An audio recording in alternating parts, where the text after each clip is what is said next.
Dear students, welcome to today's lecture.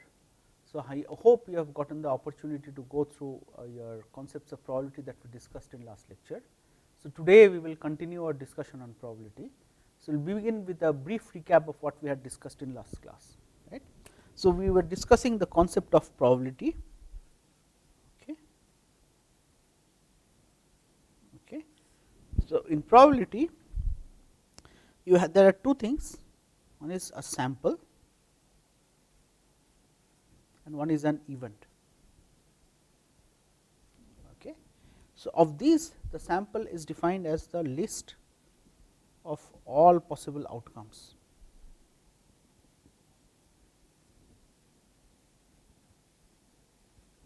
And of these event will depend on how you define the event. So, in the general case, number of possibilities in an event is less or equal to the number of possibilities in the total sample space. Okay. So, we discussed few cases. So, in case of a coin toss, so for a coin toss experiment, my sample space is H comma T. Now, this is the sample space for a single coin toss. So, this is one time. Okay. So, if I have two successive coin tosses,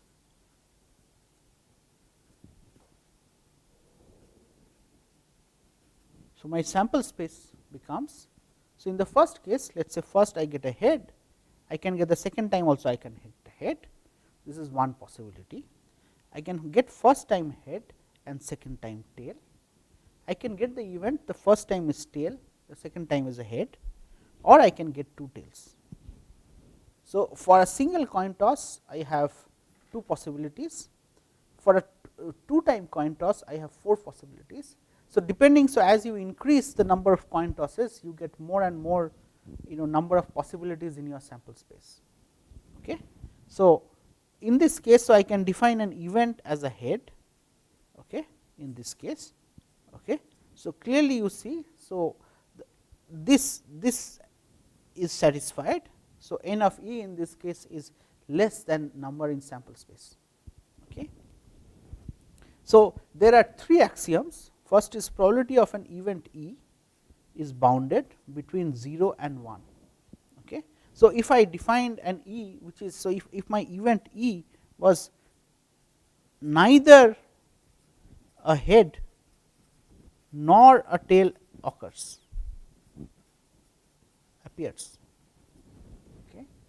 This event does not have any entity. So, this is nothing but a null event.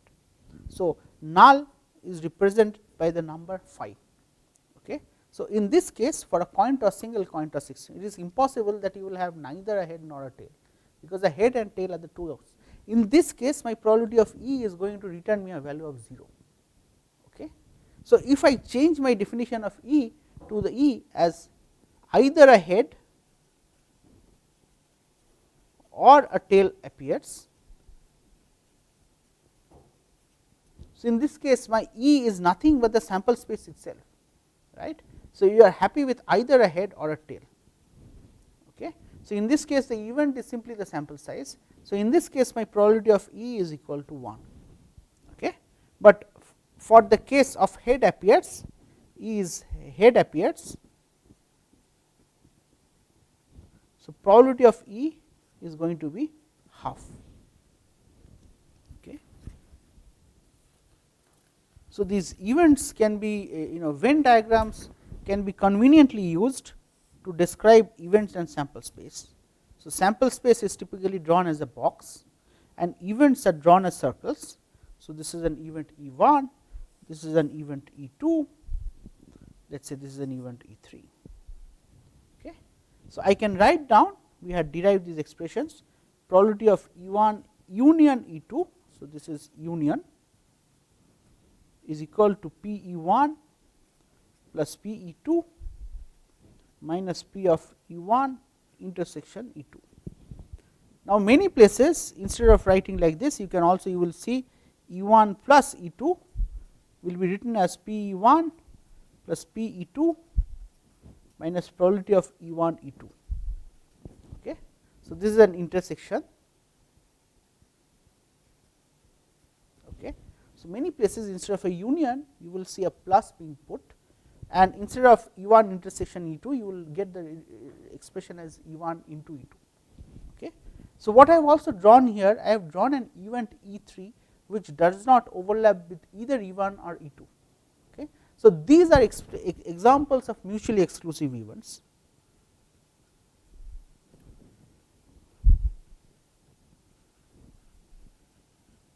So, I can write P of E1 E2 intersection E2 or P of E1 E2 is equal to 0, because there is nothing in commonality between the two events. Okay, P E1 E2 is phi. So, I can for any two events, so for mutually exclusive events,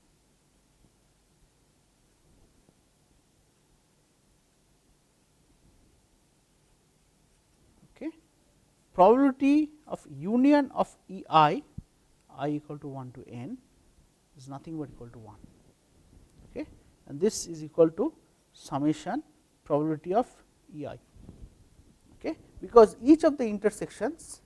So, in this case, in the most generic case, probability of EI intersection EJ is going to be 0.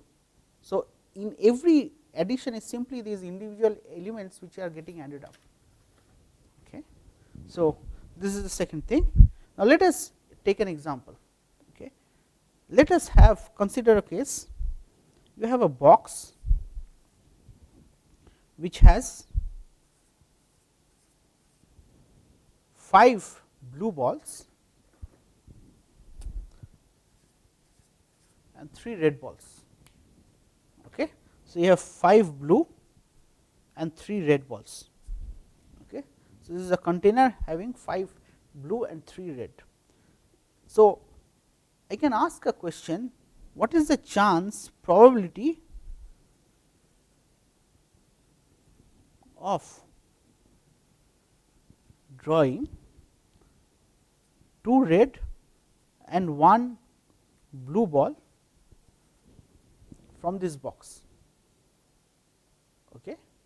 So, what is the probability of drawing 2 red and 1 blue ball from this box?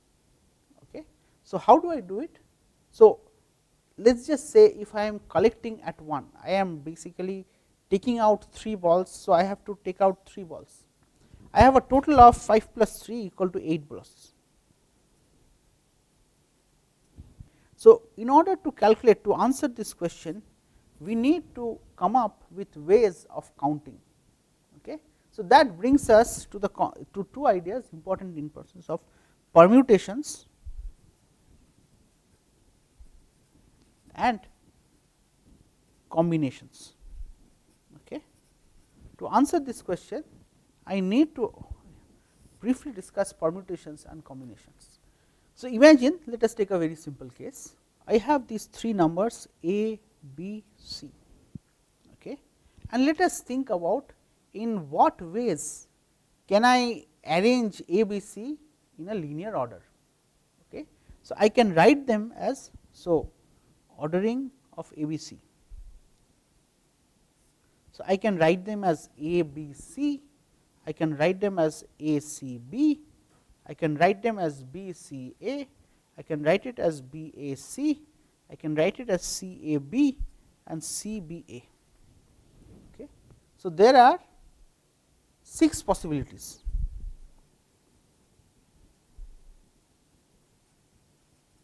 Okay. So, the way to find this out is ask. So, you have 3 positions and you have 3 numbers A, B and C. Okay. You want to put them here. Now, imagine in how many ways. So, imagine you have 3 slots which were empty. In how many ways can you fill up the first slot? So, I can either put A, I can either put B or put C. So, there are 3 ways of putting or filling up the first slot. Okay. So, I have this condition, I have 3 ways of filling up the first slot. After I have filled up the first slot, okay, let us just hypothetically take an example. My first slot is A. Okay. In how many ways can I fill up the next slot? So, I am left, once since I have put A here, I am left with B and C only. So, here I can either put B or I can put C. So, there are two possibilities here, and once I have put B here, I am left with no alternative, but only I have to put C here, because that is the only letter which is still available to me, or vice versa. Similarly, if I put C here, the only other way is to put B here. Okay. So, for each of these three ways, then there are two ways. So, the way to do it, so this is basically three ways for the first step, into two ways for the second step, into one way for the third step. So, this is how you get a total of 6 possibilities. Okay. In the general case, okay, if there are n1 ways, okay, n1 ways of putting in the first slot, okay, I write down the expression n1, then you have n2, okay, n2 ways of fitting up the second slot. So, this is in the general case when you have n objects, and then you want to find out r objects from that. So, you want to take r objects from n objects and order them. So, I can, there might be n1 times n1 possibilities for the first object, n2 possibilities for the second object, second slot, and so on and so forth. So, if there are n objects, then I know n1 is nothing but is equal to n. Okay. So, I can do for n objects, the first slot can be, for first slot there are n ways. So, for n objects, okay. Second slot there are n minus 1 ways. Third slot n minus 2 ways. So, you see it is decreasing by 1. So, the total number of possibilities is nothing but n into n minus 1 into n minus 2 up to 1. Okay. This number is nothing but the factorial of the number n. This is, you write the fact. So, this is the factorial of the number n. This is also or. Okay, n exclamation is also used for describing the factorial of the number a. So, factorial of 1 is simply is equal to 1, factorial of 2 is equal to 1 into 2. So, factorial of 0 is also defined as 1. Okay. Factorial of 3 is 3 into 2 into 1 is equal to 6, 4 into 3 into 2 into 1 is 24, so on and so forth. Okay. So, there are n factorial ways of arranging n objects in a linear order. Okay. So, imagine you have a bookcase. Imagine, consider the case you have 4 maths, okay, 4 biology, and 2 English books, okay, and you want to arrange them in a bookcase. Okay, you want to arrange them in a bookcase such that books of the same subject are next to each other.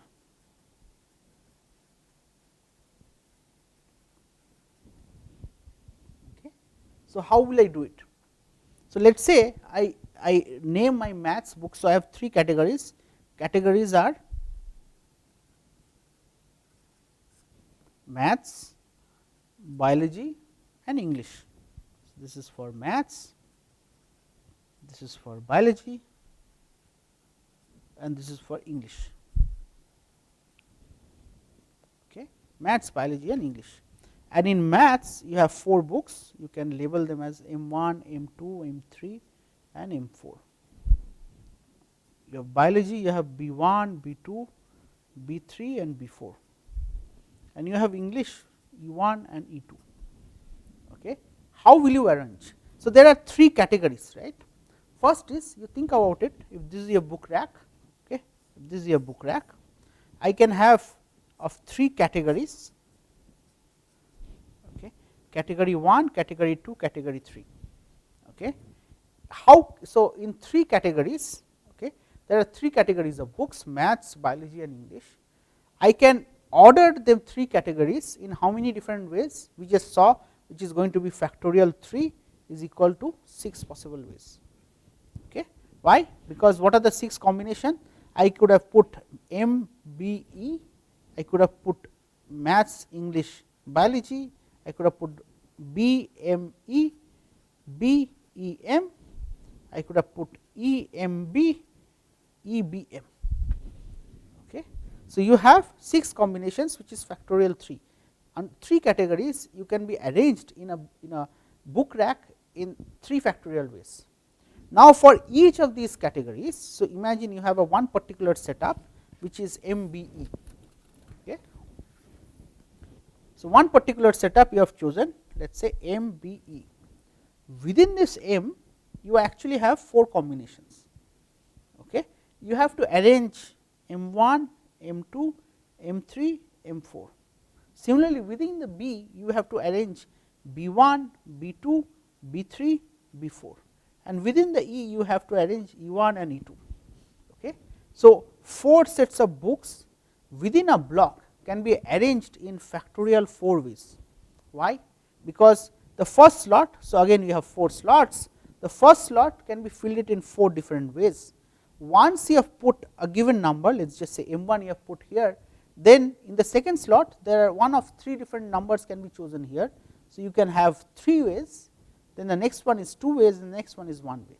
So, factorial 4 ways is the number of arranging here. Similarly, factorial 4 ways is the number of possible arrangements here, and factorial of 2 is the arrangement here. So, the total number of possible arrangements comes out. So, this is once you have decided on the category, okay, 4 factorial into 4 factorial into 2 factorial. Okay. So, these are the number of possibilities. You see there are products of 4 into 4 into 2 is the number of categories, and for each category, for a given choose of a category order, within this you have 4 factorial. For each of this ordering in maths, you can have another 4 factorial within biology, which is why you multiply by 4, and this is by 2. And the final answer is by you multiply it by factorial 3, because these are the categories. Okay. So, category ordering.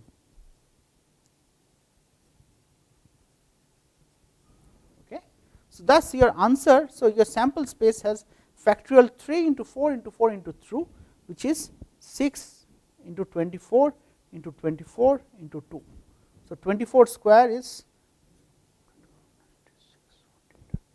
so 576. So, you have 6 into 2 into 576, you can calculate the final. So, you have these many number of possibilities. Okay.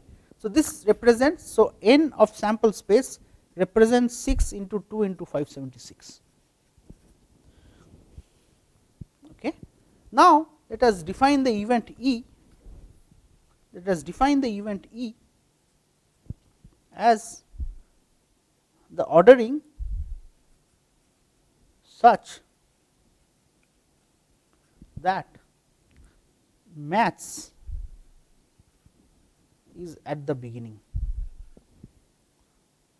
At the beginning, that is on the left. Okay. So, this is the possibility of event of E. So, what are the categories that are possible? Okay. The number of categories which are possible are basically you have MBE or MEB. Okay. But for each of these 2 categories, okay, for each of, so I have, so the total number of possibilities of n of E is going to be 2 times the remaining thing is as before.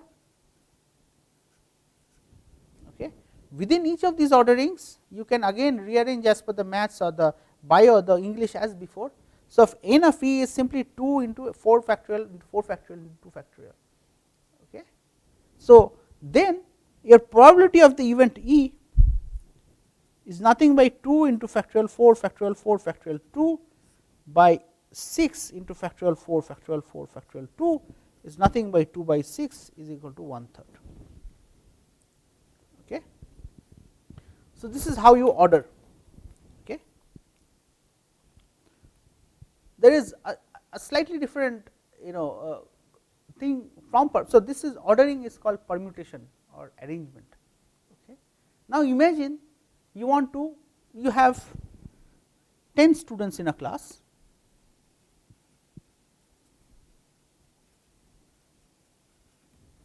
okay, and you want to constitute a committee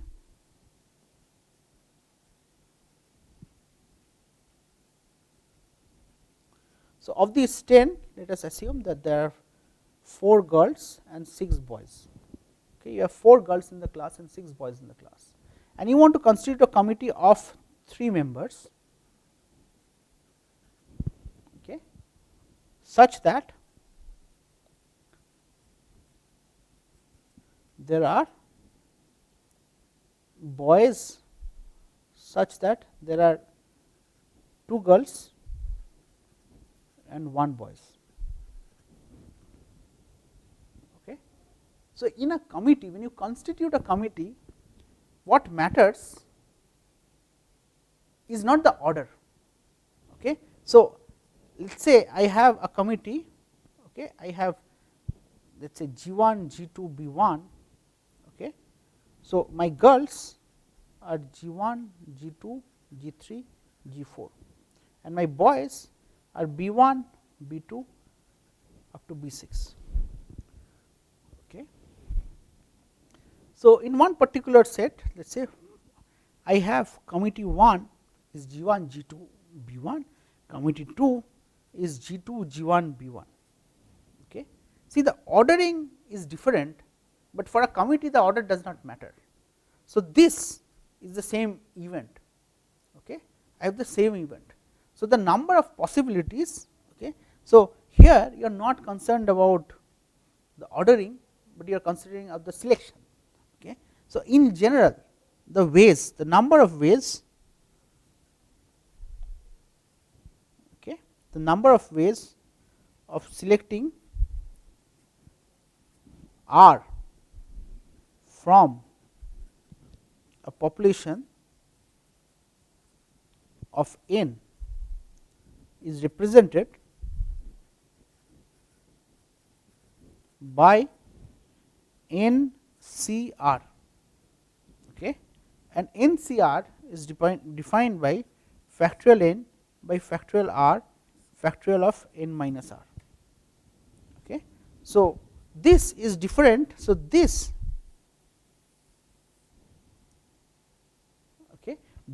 is defined as NPR. Okay. So, this is permutation. Permutation NPR is defined by factorial n by factorial n minus r, and NCR is defined by factorial n factorial r by factorial n minus r. So, you see there is this division by this factorial r. So, this is an example. So, the ordering can be more, but in terms of combination it is still the same combination. Okay. So, that is why you divide by factorial r. Okay. Okay. So, NPR is factorial n by factorial of n minus r, NCR is equal to factorial n by factorial r factorial n minus r. So, so let us say if n is 3, 3C1 is going to be factorial 3 by factorial 1 factorial 2 is simply equal to 3, okay, versus 3P1 is equal to factorial 3 by factorial 0 is equal to 3. Okay. 3C2 is same as, so you see the definition of NCR, if I put instead of r, if I put n minus r, if I put n minus r by r, you get the same thing. So, NCR is same as NC n minus r. Okay. So, as is the case of 3C1 and 3C2, so factorial 2 and factorial 1 you still get the value of 3. Okay. So, NCR is same as NC n minus r. So, the way of choosing, let us say you have 10 students, okay, where you have 4 girls and 6 boys, and you want to constitute a committee of 2 girls and 1 boy. So, the number of possibilities. So, you want to choose 4 out of 10, you want to do 4 C 2, and for each you want to do 6 C 1. So, this is your n of sample space. Okay. 4 C 2 into 6 C 1 is the total number of ways in which you can constitute a committee of 2 girls and 1 boy from this. Okay. Now, so this is event E1. So, I can say the event is such that this, but in how many different ways can you choose 3 out of 10? So, your n of sample space is 10 C 3. Okay. So, 10 C 3.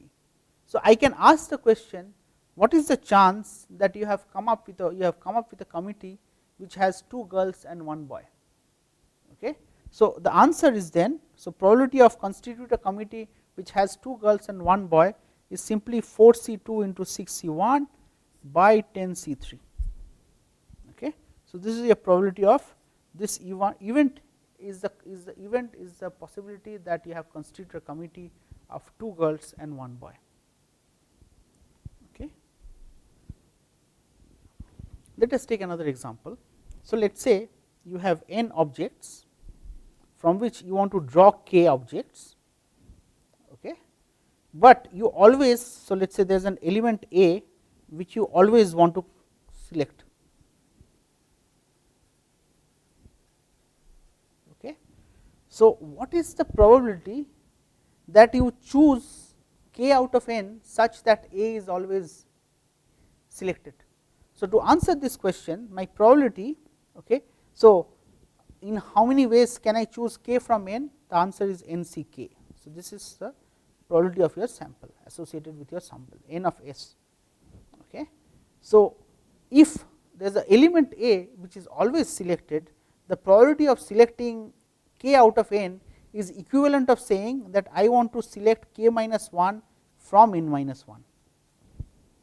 Okay. So, which is nothing but n minus 1 C k minus 1.